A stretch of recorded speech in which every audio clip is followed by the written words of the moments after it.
जरांगेंचं भगवा वादळ आता मुंबईत दाखल झालेलं आहे आणि आपण त्यासाठी थेट जाऊया आझाद मैदानावर। आमच्या प्रतिनिधी मनश्री पाठक त्या ठिकाणी जाणून घेऊया काय नेमकं सगळं त्या ठिकाणचं वातावरण आहे। मनश्री,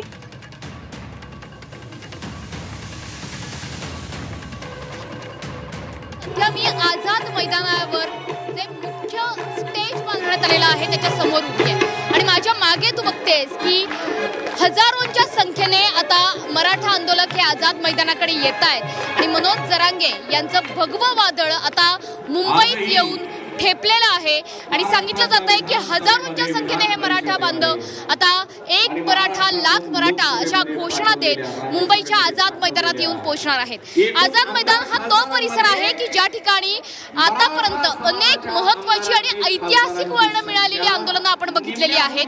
इतकंच नाही तर दक्षिण मुंबईतला हा सगळ्यात महत्त्वाचा परिसर CSMT पासून मुंबई महापालिका मुख्यालयापासून हाकेच्या अंतरावर असणारा हा परिसर आहे।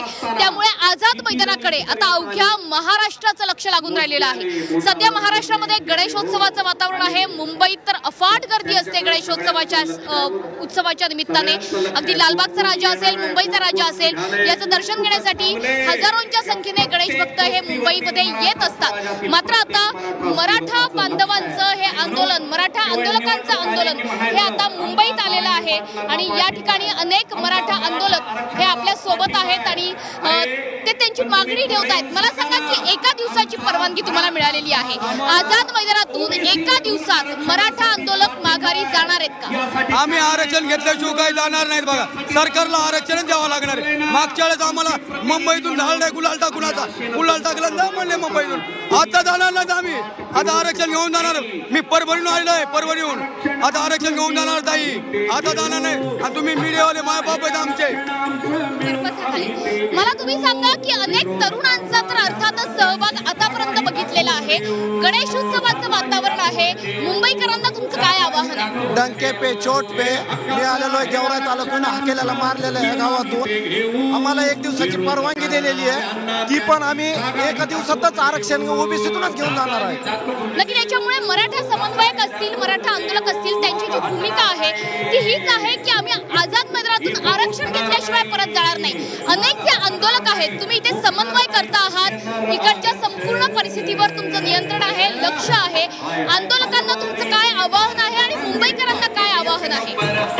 मराठा समाजाने जगाला दाखवून दिले 51 मोर्चे काढून करोडोंच्या संख्येने आणि आजचं हे आंदोलन देखील मनोजदादांच्या आदेशानं अतिशय शांततेत करायचं असं मनोजदादाने आपल्याला सगळ्यांना आव्हान केलेलं आहे। आणि हा मराठा समाज जो आहे हा मनोजदादाचा एकही शब्द खाली पडून देत नाही।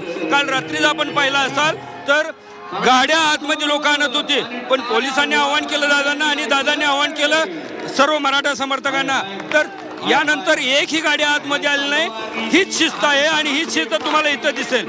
स्टेजवरती आहे ती, स्टेजवरती मनोज दादा, छत्रपती शिवाजी महाराज आणि गणपती बाप्पाची मूर्ती, गणपती बाप्पांचे विराजमान होतील। त्याच्या समोर इथं संपूर्ण 2 कोटी लोक मराठा समाज दिसेल। गणपती बाप्पाची स्थापना करणार आहेत मनोज जरांगे। हा, गणपती बाप्पाच्या सहितच मनोज दादा यायला लागलेत, कारण इथे स्टेजवरती स्थापना केली जाईल। नक्कीच कारण का देवाभाऊ म्हणले होते हा हिंदू सण आहे, त्याच्यामध्ये अडथळा कशाला। पण हिंदूंचा सण कसा साजरा करायचा हे फक्त मनोज दादा आणि हे मराठे दाखवून देतील, कारण एका गणपतीच्या पुढे 2 कोटी मराठा बसलेले या जगामध्ये कुठेही नाहीत आणि हे तुम्हाला आज इथे बघायला मिळेल। गणपती उत्सवात आपण आरती बघतो गणपतीची, तशा आरत्या सुद्धा इथे होणार का? 100% सकाळी आणि संध्याकाळी करोडो मराठा समाजातील लोक हे सकाळी आणि संध्याकाळी आरती करतील।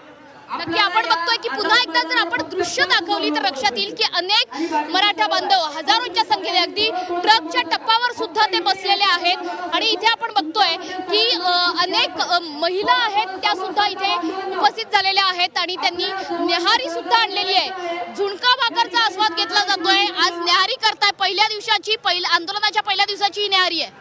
हो, काल बनवली, आज आमची खराब झाली तरी आम्ही खातो। घरचीच बांधून आम्ही भाकरी आणतो, कारण आम्हाला आरक्षण महत्वाचं आहे। मनोज दादा जरांगे पाटील जो निर्णय घेतील तो आम्हाला मराठा समाजाला मान्य आहे। नक्की याच्यामुळे मनोज जरांगे पाटील जो निर्णय घेतील तो मान्य असं म्हणत असतानाच इकडे आपण बघतोय की झुणका भाकरीची न्याहारी केली जाते।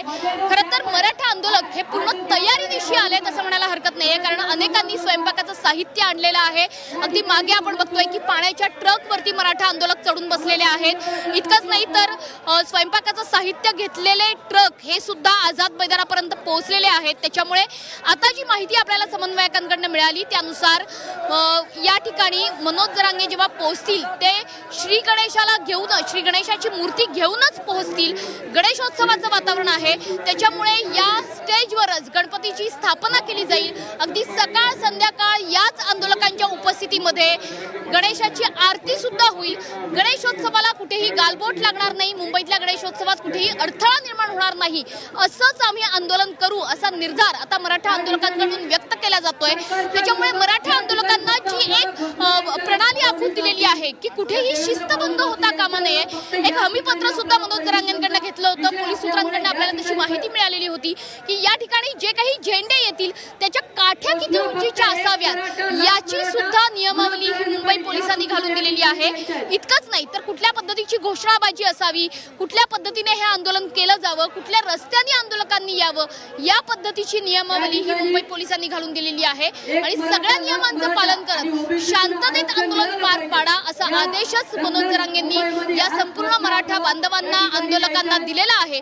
त्यामुळे कुठेही शिस्तभंग होणार नाही अशी काळजी आता मराठा आंदोलकांकडून घेतली जाते। त्याच्यामुळे मुंबईकरांचं सहकार्य सुद्धा आम्हाला अपेक्षित आहे असं आंदोलकांकडून सांगितलं जात आहे। जर मागे एकदा मी माझ्या कॅमेरामॅनला विनंती करेल की सध्या स्टेजवरती आपण बघतो आहोत की एक मोठा बॅनर लावण्याचं काम सध्या सुरू आहे, कारण अवघ्या काही मिनिटांमध्ये आता मनोज जरांगे हे याच व्यासपीठावर, याच स्टेजवर येतील आणि याच स्टेजवरनं आता मराठा समाजाचं मुंबईतलं आंदोलन सुरू होईल।